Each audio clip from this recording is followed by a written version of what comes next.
విశాఖలో అమృత భాగ్యరేఖ అనే నకిలీ ఐఏఎస్ అధికారిని గుర్తించామని నగర పోలీస్ కమిషనర్ శంఖబ్రత్ బాగ్చి తెలిపారు. అమృత ఆమె భర్త చంద్రశేఖర్తో కలిసి విశాఖతో పాటు ఉత్తరాంధ్రలో పలువురిని మోసం చేసినట్టు తమకు తెలిసిందన్నారు. డీసీపీ ఆధ్వర్యంలో ఆమె కోసం 3 బృందాలు సెర్చ్ చేస్తున్నట్టు వెల్లడించారు. ఇప్పటికే 2 బాధితులను గుర్తించామన్నారు. అధికారుల పేరుతో మోసాలకు పాల్పడే వారిపై కఠిన చర్యలు తీసుకుంటామంటున్న కమిషనర్ శంఖబ్రత్ బాగ్చితో మా ప్రతినిధి నరేష్ ఫేస్ టు ఫేస్.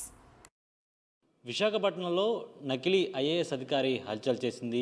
ఈ ఘటనకు సంబంధించి పూర్తి స్థాయిలో విశాఖ పోలీసులు దర్యాప్తు చేస్తున్నారు. అయితే అసలు నకిలీ ఐఏఎస్ అధికారిని ఎవరు, ఆమె ఎక్కడి నుంచి వచ్చింది, ఏ విధంగా మోసాలు పాల్పడుతున్న అంశంపై మాట్లాడేందుకు ప్రస్తుతం మనతో పాటు విశాఖ సిపి శంఖబ్రత్ బాగ్చి ఉన్నారు. సార్, ఈ నకిలీ ఐఏఎస్ ఎవరు, అసలు ఆమెను ఏ విధంగా గుర్తించారు, అదేవిధంగా ఆమె ఎటువంటి మోసాలు పాల్పడుతుంది, ప్రజలు ఏ విధంగా జాగ్రత్తగా ఉండాలి? పేరు అమృత భాగ్యరేఖ అని చెప్తున్నారండి. ఆమె భర్త చంద్రశేఖర్ అని చెప్తున్నారండి.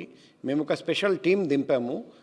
మాకు ఇనిషియల్ ఇన్ఫర్మేషన్ ప్రకారం ఆమె భర్త ఇద్దరు కలిసి చాలా చోట్ల మోసం చేశారండి.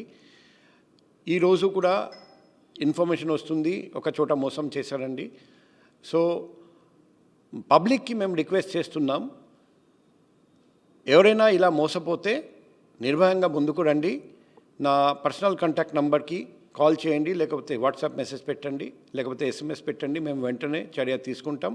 ఆల్రెడీ మేము ఇద్దరికి చెప్పాము, 2 మోసపోయిన వాళ్ళని గుర్తించాము. ఆ ఇద్దరికి కూడా కంప్లైంట్ ఇమ్మని చెప్పడం జరిగింది. వాళ్ళు కంప్లైంట్ ఇస్తే వెంటనే కేసు కట్టి మోసగాళ్ళని అరెస్ట్ చేసి రిమాండ్ పంపడం జరుగుతుంది. ఇంతకుముందు కూడా వేరే జిల్లాల్లో, కోస్తాంధ్రలో కొన్ని జిల్లాల్లో వాళ్ళు మోసం చేశారని మాకు ఇన్ఫర్మేషన్ వచ్చింది.